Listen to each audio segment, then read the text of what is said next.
Okay, so I'm going to show you how to replace the little rubber disc in your Vive controller. The symptoms are when you press up, it's usually up depending on where you use it the most.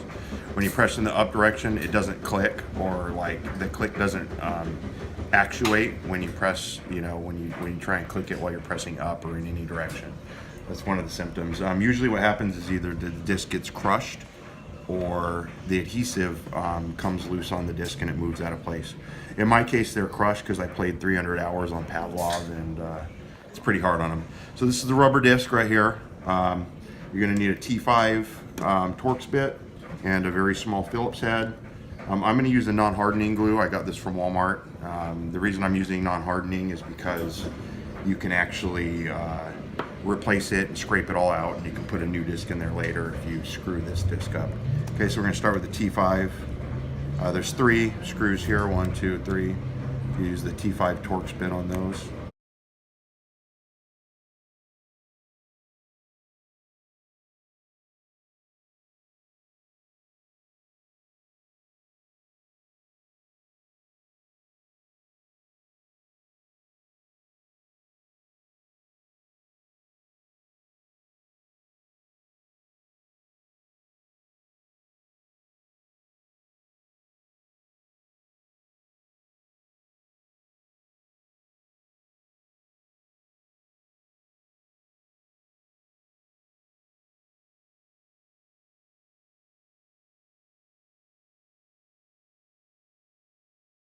Okay, so once you get those 3 out, this should separate. You got to kind of get your nails in there and pry it open.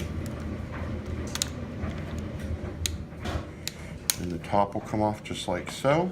Once you get inside, there's 3 more. Oops. There's one here, here, and here. So I'll take.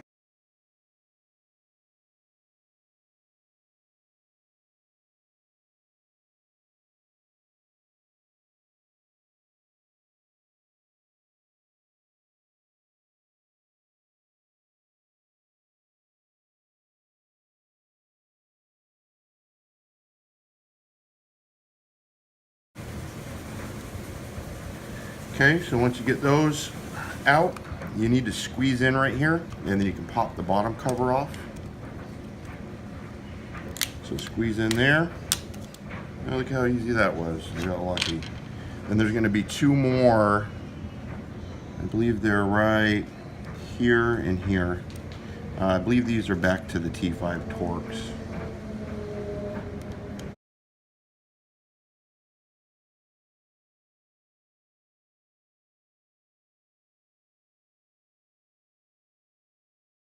Once you get those out, you can do the same thing with this cover here. Just stick your nail in there.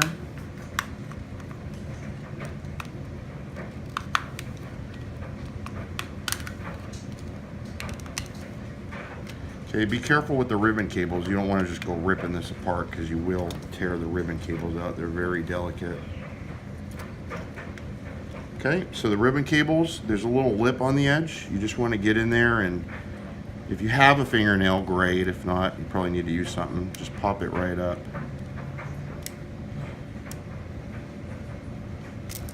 There we go. And you can pop this one up as well. Okay, this gives me all the clearance I need. I've never removed this bottom one here because it looks like it's screwed in, so I figure don't mess with that. So now you're down to your small rubber pad. You'll see right in here, pull this ribbon cable back,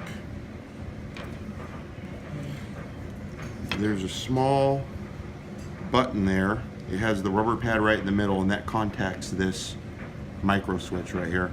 So you'll either see your rubber disc will be moved off to the side, or it'll be smashed. Like I said, in my case it was smashed, so I'll pry this out with a small screwdriver, glue in the new disc, let it dry, and then basically reassemble it in the order that I took it apart.